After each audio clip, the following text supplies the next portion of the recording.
அண்மை செய்தி.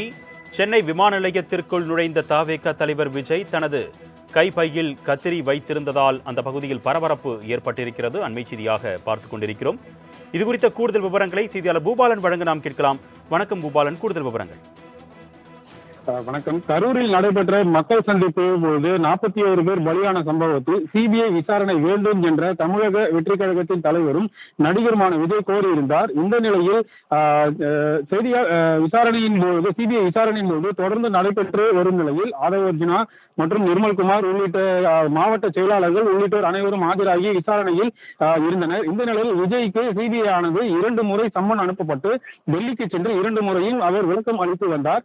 இதனையடுத்து 3வது முறையாக சிபிஐ விசாரணைக்கு ஆஜராகுவதற்காக சிபிஐ அலுவலகத்தில் இருந்து விஜய்க்கு சம்மன் வந்தது. அப்பொழுது விஜய் தரப்பில் கட்சியின் நிகழ்ச்சிகள் இருப்பதால் தேதி மாற்றி அறிவிக்குமாறு கேட்டிருந்தார். இதனையடுத்து வரும் 15ஆம் தேதி டெல்லியில் உள்ள சிபிஐ அலுவலகத்தில் ஆஜராகி விளக்கம் அளிக்க வேண்டும் என்று சிபிஐ தரப்பில் மீண்டும் சம்மன் அனுப்பப்பட்ட நிலையில் இன்று டெல்லிக்கு செல்வதற்காக சென்னை விமான நிலையம் வந்தார். சென்னை விமான நிலையத்தில் இருந்து தனி விமானம் மூலம் டெல்லிக்கு புறப்படுவதற்காக விமான நிலையத்திற்கு உள்ளே சென்ற நடிகரும் தமிழக வெற்றி கழகத்தின் விஜயினானது அவரை முழுமையாக ஸ்கேன் செய்த மத்திய தொழில் பாதுகாப்பு படையினர் அப்பொழுது அவர் கைப்பையில் சிறிய ரக ஒரு கத்திரிக்கோள் இருந்தது. ஸ்கேனர் மிஷினில் காட்டப்பட்டது.